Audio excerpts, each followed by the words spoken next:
အားလုံးပဲမင်္ဂလာပါအခုဗီဒီယိုကတော့ကျွန်တော်ကိုမေးနေကြတဲ့သူတွေရှိတယ်ပေါ့နော်ကျွန်တော်ဘာကင်မရာတွေသုံးလဲကျွန်တော်ဘာ lens တွေနဲ့ရိုက်လဲပေါ့နော်ဆိုအဲ့ဒီအကြောင်းကိုကျွန်တော်နည်းနည်းလေးပြပြချင်ပါတယ်ဆိုတော့ကျွန်တော်အဓိကသုံးတဲ့ကင်မရာကတော့ဒီ Sony A9 ပေါ့နော် Sony A9 ကိုအဓိကသုံးပါတယ်ဒီ Sony A9 မှာကျွန်တော်အမြဲတမ်းသုံးပြတဲ့ lens ကတော့ဒီ35 f1.4 ပေါ့နော် size 35 1.4 အဲ့ဒီဟာကိုအမြဲသုံးပြပါတယ်ဆိုတော့ကျွန်တော်ရိုက်တဲ့ portrait တွေတော်တော်များများမှာလည်းကျွန်တော် hashtag တွေရေးထားပါတယ်အောက်ကနေပြီးတော့ဘာကင်မရာနဲ့ရိုက်လဲဘာ lens နဲ့သုံးပြီးရိုက်လဲပေါ့နော်အဲ့ဟာတွေရေးထားပါတယ်ဆိုတော့ဒါကတော့ Sony A9 နဲ့35 1.4 နဲ့ပဲဖြစ်ပါတယ်ဆိုတော့ဒီ setup ကကျွန်တော်အမြဲသုံးပြတဲ့ setup လို့လည်းပြောလို့ရတယ်ဗျကျွန်တော် portrait တွေရိုက်တယ်ကျွန်တော်ရဲ့ဒီ cinematic တွေရိုက်တယ်ပေါ့နော်cinematic cut တွေရိုက်တယ်အချိန်မှာကျွန်တော်ဒီ camera နဲ့တော်တော်များများသုံးပြပါတယ်သူများတွေတော့ပြောပါဘောနော်ဒီ camera ထဲမှာ S-Log 2 2တို့ 3တို့ HLG တို့မပါဘူးပေါ့နော်picture profile မပါဘူးပေါ့တကယ်တမ်း picture profile ကပါတော့လည်းကောင်းပါတယ်ဒါပေမဲ့မပါတာလည်းပြဿနာမရှိပါဘူးကျွန်တော်လည်းအရင်ထင်တာပေါ့နော် Sony A9 ဆိုတာကဒါ sport photography မှာအဓိကသုံးတဲ့ camera ပေါ့နော်ဆိုတော့ focus ရတော့လန်ထွက်နေအောင်ကောင်းပါတယ်ပြောစရာမရှိတော့လန်ထွက်နေအောင်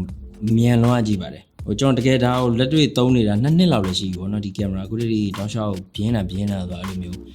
bus တွေကြီးပဲရိုက်တာသူက20 fps လည်းရိုက်လို့ရတော့တောက်လျှောက်တွေရိုက်တာပေါ့နော်ဆိုတော့အခုတည်းတော့ကင်မရာဘာမှမဖြစ်ပါဘူး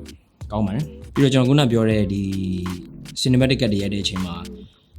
S-Log 2တို့3တို့မပါဘူးပေါ့နော်ပြဿနာမရှိဘူးကျွန်တော်ကဗီဒီယိုရိုက်တာဖြစ်ဖြစ်ဓာတ်ပုံရိုက်တာဖြစ်ဖြစ်ကျွန်တော်ကဒီ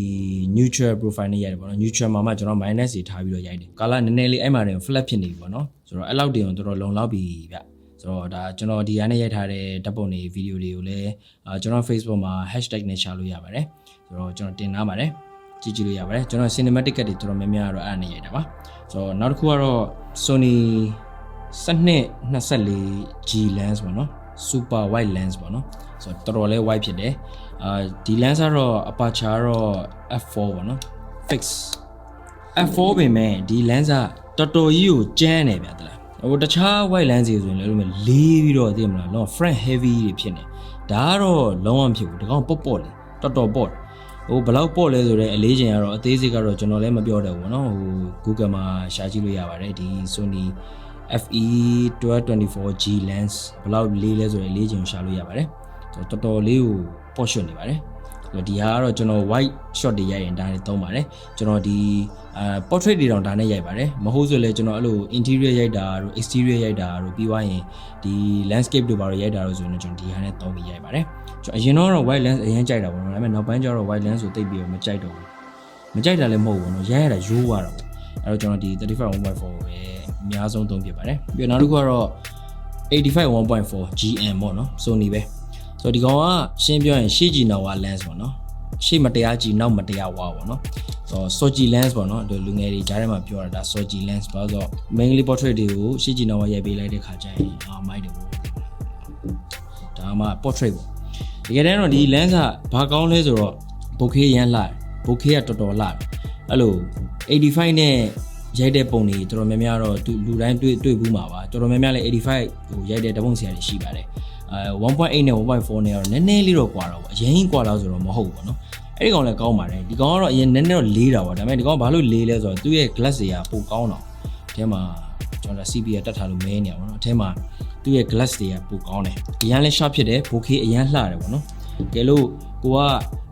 ပုံမှန်ရိုက်နေကြမဟုတ်ပဲနဲ့ဒီကိုယ့်ရဲ့ subject ကိုနည်းနည်းလေးကိုနဲ့ဆွဲကတ်ချင်တယ်ဆိုရင်ဒီ lens ကိုသုံးသင့်ပါတယ်85ကိုသုံးသင့်ပါတယ်ဆိုတော့တကယ် portrait lens ဖြစ်ပါတယ်ပြီးတော့နောက်တစ်ခုကတော့100 STF ကြားဘူးကြလားမသိဘူး100 STF ဆိုတော့ STF lens ပေါ့နော်သူက 2.8 လို့ရေးထားပေမဲ့တကယ်သူ့ရဲ့ထွက်တဲ့ဟာ 5.6 ပေါ့နော်သူကဘယ်လိုပြောမလဲ T 5.6 ပေါ့ဆိုတော့ဒီကောင်ကဘာကောင်းလဲဆိုတော့သူ့ရဲ့အနောက်က bokeh တွေကအဲ့လိုဝါရှင်ဘလားနဲ့လုံထားတယ်လို့မျိုးအဲ့လိုတကယ် smooth bokeh တွေပေါ့နော်အဲ့တော့ကိုကညဘက်အဲ့လိုမီးရှိတဲ့မီးလုံးတွေရှိတဲ့နေရာတွေမှာရိုက်ရင်အဲ့လိုထွက်တဲ့ effect ကလုံးဝမတူဘူးပေါ့နော်ဒီ85 1.4 တို့ဘာလို့ထွက်တဲ့ bouquet နဲ့လုံးဝမတူဘူးသူကလုံးဝ smooth bouquet ပေါ့နော်ဒီကနေရထားတဲ့ portrait တွေလည်းရှိပါတယ်အဲ့ဒါလေးလည်းဒီ 100SAF ဆိုပြီးတော့ hashtag လေးနဲ့ရှာကြည့်လို့ရပါတယ်ဒီကတော့တိတ်တော့မရိုက်ဖြစ်ဘူးပေါ့နော်ကျွန်တော်ကဘာလို့ဆိုတော့ကျွန်တော်အကြိုက်ဆုံးကတော့ဒီ35 1.4 ဖြစ်နေတော့လေဒီဟာတွေတော့တိတ်ပြီးတော့မကင်ပြပါဘူးသူ့နေရာနဲ့သူတော့ကျွန်တော်သုံးပြပါတယ်ဆိုတော့နောက်တစ်ခုပေါ့နော်နောက် body တစ်ခုပေါ့နောက် body တစ်ခုကတော့ A7R3 A7R3 ဆိုတော့ဒီ A7R3 ကတော့ကျွန်တော်ဘယ်နေရာတွေမှာသုံးလဲဆိုတော့ commercial photo shoot တွေမှာသုံးတယ်ဘာဖြစ်လို့လဲဆိုတော့သူက42 megapixel မလို့ပေါ့ megapixel အရင်များတယ် resolution အကြီးပဲတော့เนาะအဲ့လိုရိုက်တဲ့ပုံတွေကလေချစ်လစ်ပြီးတော့လန်ထွက်နေအောင်မိုက်အရင်တော့ A7R2 လဲသုံးတယ် A7R2 လဲသုံးတယ်ဒါပေမဲ့ဒီ R3 ကျတော့ကျွန်တော် commercial shoot တွေရိုက်တဲ့ခါကျရင်ဒီဟာကိုသုံးတယ်ပေါ့နော်အဲဆို client တွေက megapixel များတာကြိုက်တယ်ပေါ့ resolution ကြီးတာကြိုက်တယ်ဒီကောင်ကတော့ရှင်းရှင်းပြောရင်အရင်တော့ A7R2 သုံးတယ်ပေါ့နော် R2 ကနေပြီးကျွန်တော် upgrade လုပ်လိုက်တာပါ R2 လဲ42 megapixel ပါပဲ R3 လဲ42 megapixel ပါပဲဒါပေမဲ့ဘာကွာဝဲလဲဆိုတော့ focusing တို့ shutter အတန်တို့ကွာသွားတယ်ပေါ့နော်ပြီးတော့ video mode ကလည်းတော်တော်ကြီးကိုလန်ထွက်နေအောင်ကောင်းသွားတယ်ပေါ့နော်ဆိုတော့ A7R3 ကတော့ရှင်းရှင်းပြောရင်ဓာတ်ပုံရိုက်တဲ့သူတွေရော video ရိုက်တဲ့သူတွေရောတော်တော်ကြိုက်တဲ့ camera လို့လည်းပြောလို့ရတယ်ပေါ့နော်တော့ဈေးကတော့ကွာတာပေါ့နော်သူများတွေတော့မေးတာပေါ့ A7 III နဲ့ R3 နဲ့ဘယ်ဟာဝယ်ရမလဲပေါ့A7 III ဆိုရင်တော့ဘယ်ဟာဝယ်ဘာကြောင့်ဝယ်သင့်လဲဆိုရင်တော့ A7 III ကိုဗီဒီယိုရိုက်မယ်ဓာတ်ပုံပေါ့ပပလေးရိုက်မယ်ဆိုရင်တော့ဝယ်သင့်တယ်ပေါ့နော်ဘာလို့ဆို A7 III က24 megapixel ပဲရှိလို့ပေါ့ဆို A7R3 ကျတော့ commercial shoot တွေရိုက်မယ်ကိုကအစားတောက်ပုံတွေရိုက်မယ်ဒါမှမဟုတ်ကိုကရိုက်ပြီးမှပြန်ပြီး cropping တွေပဲဖြတ်ချင်တော့ဒီကသုံးလို့ရပါပေါ့နော်ဒါပေမဲ့ cropping ဖြတ်တဲ့ကိစ္စနဲ့ပတ်သက်ပြီးတော့ပေါ့နော် cropping ဖြတ်တာတော့ကောင်းပါတယ်ဒါပေမဲ့ရိုက်ကလေးက cropping ဖြတ်စရာမလိုအောင်ရိုက်ရင်တော့ပိုကောင်းတာပေါ့ကိုယ့်ရဲ့ဒီ megapixel တွေမကြောက်ပါဘူးပေါ့နော်အဲ့လိုတော့ရှိတာပေါ့ဒီမှာတက်ထားတာကတော့50 1.4 size ဖြစ်ပါတယ် size 50 1.4 ပေါ့နော်ဆိုတော့ဒီ lens က50ကြိုက်တဲ့သူတွေအတွက်ဆိုရင်တော့အရင်ကောင်းတယ်ကျွန်တော်က50နဲ့တိတ်မရိုက်ဖြစ်ဘူးအဲ့လိုတစ်ခါလေကြာမှရိုက်ဖြစ်တာပေါ့နော်ဆိုတော့50ကျတော့ဒီ50 1.4 ရဲ့ sharpness ကဘယ်လိုပြောရမလဲပုံနေကြည့်ပေါ့နော်သို့မဟုတ်လဲစမ်းကြည့်ပေါ့ဟိုကျအရင် sharp ဖြစ်တယ်ဆိုကျွန်တော်ကlens အကုန်လုံးကို sharp ဖြစ်တယ်ပြောသလိုဖြစ်နေမှာပေါ့နော်ကိုယ့်ကိုရိုက်ကြည့်ပေါ့တစ်ခါကျရင်အရင် sharp ဖြစ်တဲ့ lens တွေကလည်းကိုယ်နဲ့ဆိုင်တယ်ပေါ့နော်ကိုက camera setting ကိုတေချာနားမလဲပဲရိုက်လိုက်တယ်ဆိုလဲblurry ဖြစ်နေဝါးနိုင်တာပဲပေါ့နော်ဆိုတော့ဒီ50 1.4တော့ကျွန်တော်ဒီ35 1.4ပထမဆိုရင်50 1.4ကဒုတိယပေါ့နော်ပြီးွားရင်တတိယဆိုရင်ဒီ1224G ပေါ့နော်ပြီးနောက်ပိုင်းဟာတွေကတော့တခြား lens တွေကတော့တခြားသူ့နေရာတိုင်းမှာအဆင်ပြေသလိုသုံးပါတယ်ပြီးနောက်တစ်ခုကကျွန်တော်အခုရိုက်နေတဲ့ camera ပေါ့နော်အခုရိုက်နေတဲ့ camera က A7 III A7 III နဲ့ G Master 2470 f2 point lens ကိုတက်ထားတယ်ပေါ့နော်ဆိုတော့2470ကကျွန်တော် commercial ရိုက်ရင်သုံးတဲ့ lens ဖြစ်ပါတယ်ကျွန်တော် commercial ရိုက်ရင်ရှင်းရှင်းပြောရရင်ဒီ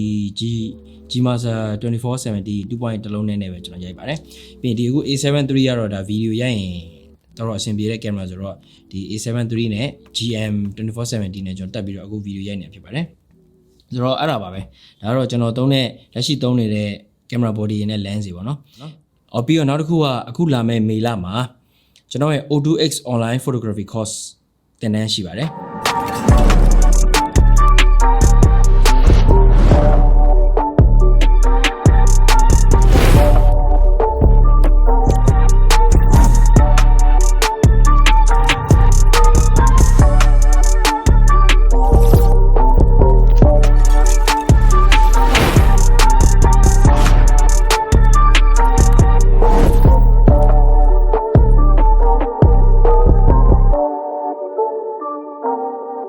ဆိုတော့တင်တန်းကတော့ registration တော့ဖွင့်ထားသေးပါတယ်လူကတော့မပြည့်သေးပါဘူးဆိုတော့အဲ့ဒီဟာနဲ့ပတ်သက်ပြီးတော့အသေးစိတ်ကိုလည်းကျွန်တော်ရဲ့ HakVlog page မှာကျွန်တော်ရေးထားပေးပါတယ်ဗီဒီယိုလည်းတင်ထားပေးပါတယ်အဲ့ဒါကိုစိတ်ဝင်စားမယ်ဆိုရင်ကြည့်လို့ရပါတယ်ပြီးတော့မေးတယ်ပေါ့နော်ဘယ်သူတွေတက်တင်လဲပြီးတော့ဘာတွေတင်မှာလဲပေါ့နော်ကျွန်တော်အဓိကတော့ဓပုံဆရာတယောက်ဖြစ်သွားမယ်လို့တော့ကျွန်တော်အာမမခံဘူးဘာဖြစ်လို့အာမမခံဘူးလဲဆိုရင်ကျွန်တော်ကဘလောက်ပဲ sharing လုပ်ပြီးဘလောက်ပဲတင်ပေးပေါ့နော်ဒါကိုတိုင်း like လုပ်ပြီးတော့ like အဲ့လိုလေ့ကျင့်မှဒါဖြစ်တာပေါ့နော်ဆိုတော့ကျွန်တော်ကဒီ photography course ကိုတစ်နှစ်လောက်တင်ပေးလိုက်ပြီးတော့ဓပုံဆရာဖြစ်သွားမှာလားဒီဓပုံပညာနဲ့လှုပ်ရှားလို့ရပြီလားဆိုတဲ့ဟာတော့ကိုယ့်ဘော်ဝင်မှုတည်တော့ပေါ့တကယ်တမ်းတစ်နှစ်ဆိုတာတော့နည်းနည်းများသေးရပေါ့နော်တကယ်လေးလာနေတဲ့လူဆိုရင်လပိုင်းနဲ့တောင်ဖြစ်နိုင်တယ်ပေါ့နော်ဥပမာ6လ 9လ6လမှာ2ဝက်လောက်ဆိုရင်တော်တော်ကျွန်တော်စီကလည်းလေးလာရဲတခြားအနေနဲ့ကလည်းလေးလာတယ်ဆိုရင်ဒါဖြစ်နိုင်တယ်ပေါ့နော်နောက်ဆုံးပြောရရင်တော့ဒါလေ့ကျင့်မှပဲကိုယ်ပညာပို့ပြီးတော့ကျန်းလာမှာပေါ့နော်အဲ့လိုမျိုးအဲ့တော့ကျွန်တော် Auto Workshop detail လေးကိုလည်းကျွန်တော်ထည့်ထားပေးပါတယ်အဲ့တော့အားလုံးပဲနောက်ထပ်ဗီဒီယိုမှာပြန်လည်ဆုံတွေ့ပါမယ်ခင်ဗျာပြီးတော့နောက်ဆုံးတစ်ခုကတက်နိုင်ဆိုအိမ်ထဲမှာပဲနေပါပြီးွားရင်လက်ကိုခဏဆေးပါတေချာဆေးပါဆက်ပြာနဲ့တေချာကိုဆေးပါအားလုံးပဲ queue ဆိုင်ကြပါလို့ပြောချင်ပါတယ်ခင်ဗျာ